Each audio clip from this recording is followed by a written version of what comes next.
Les cuento que ayer me fui a entrevistar a Yuri, lejos, lejos de mi casa.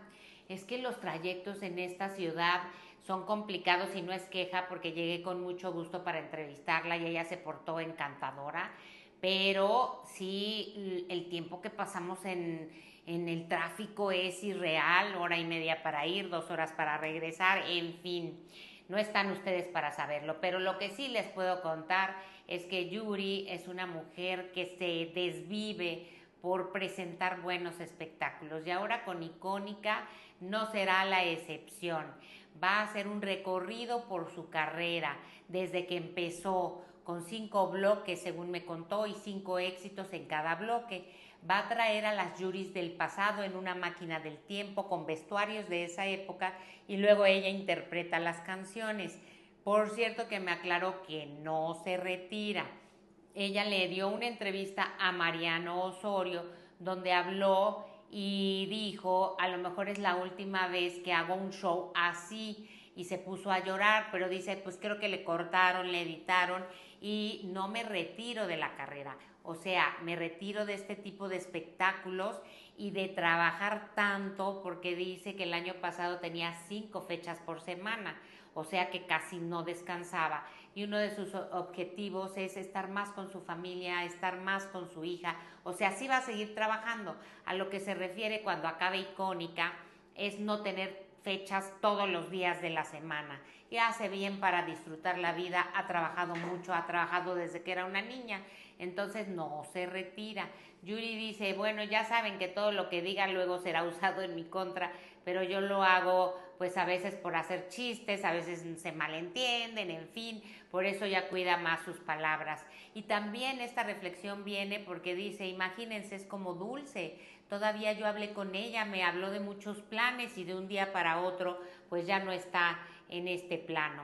Yuri va a presentar Icónica en el Auditorio Nacional, que por cierto ya tiene, no sé si en el auditorio en la arena, bueno, va a tener una presentación el 8 de febrero y ya tiene una segunda fecha para el 27 de marzo.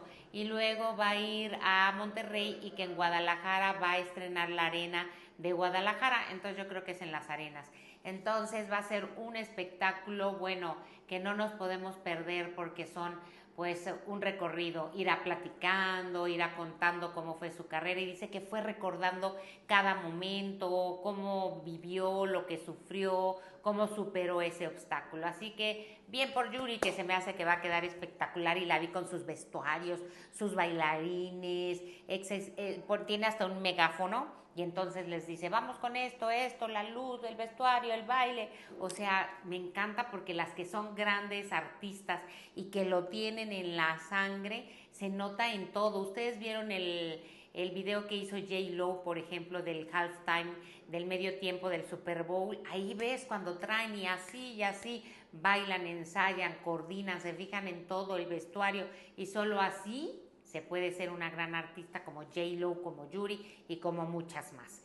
Bueno, por otro lado les digo que Alessandra Rosaldo, ay, oigan, que primero, bueno, han estado con la zozobra de su casa. En su casa no ha pasado nada, pero en Palisades estaban las oficinas de Eugenio Derbez desde hace como 10 años, según reveló Alessandra Rosaldo, y se quemaron estas oficinas. Y dice Alessandra que tienen un semáforo para que la población sepa cómo va el asunto, entonces tienen rojo, amarillo y verde. Cuando están en verde, tranquilos, y cuando pasan al amarillo, pues es que tienen que estar prevenidos. Alcanzaron a ir a las oficinas y a sacar algunas cosas, sobre todo equipos de audio, de filmación, pues lo que se pudo, tratando de escoger lo más valioso o lo que Alessandra pensó, porque dice que pues tuvo que decir esto y esto, y se quemaron. Y en la casa dice que todavía en su casa tienen alerta amarilla, esperemos que no pase a mayores, porque aun cuando habían entrevistado a Eugenio Derbez todavía no sucedía esto. Le pregunté a José Eduardo Derbez y dice, sí, la verdad que está triste mi papá, pero bueno, también pues lo material se puede reponer.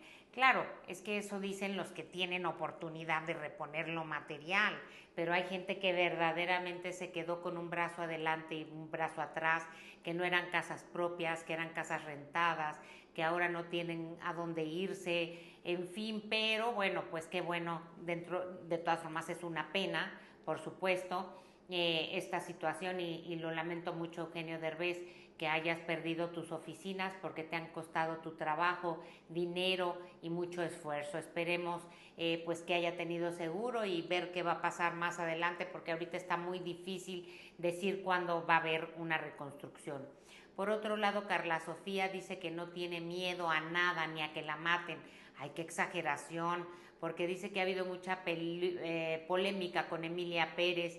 De hecho, ya tiene 11 nominaciones a los BAFTA, como les comenté, y parte del elenco y el director vinieron a México a hacer la gran presentación porque se estrena la próxima semana.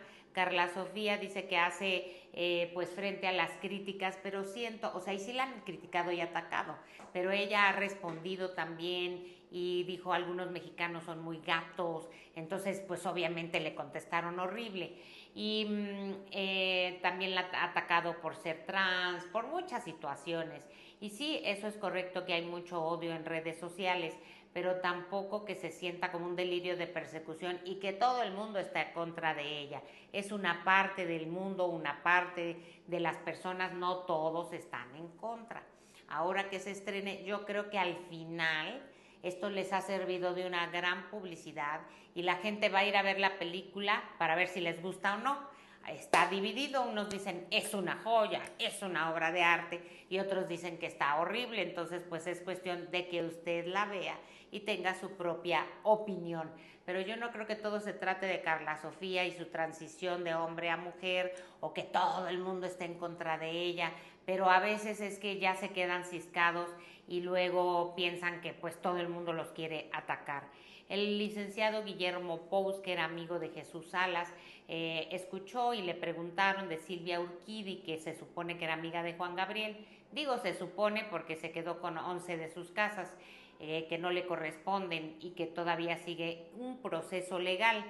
Silvia dijo que Jesús Salas había sido como un cáncer en la vida de Juan Gabriel y pues una persona que ya falleció no merece un insulto así y además al licenciado Pous le dijo que todo lo que le pasaba porque le había dado cáncer pues era un karma y que lo estaba pagando. Y dice el licenciado Pous, alguien que se refiere así de una persona enferma como lo estuve yo o lo he estado, pues no tengo ni palabras para esa persona, creo que no merece nada porque no puedes burlarte de una enfermedad y en eso le damos toda la razón. Pero bueno, hay trampleito y todos van y vienen. Lo cierto es que el licenciado Pous es un hombre serio, expresa lo que quiere, pero de manera siempre muy respetuosa. Hay más, pero hasta ahí les cuento.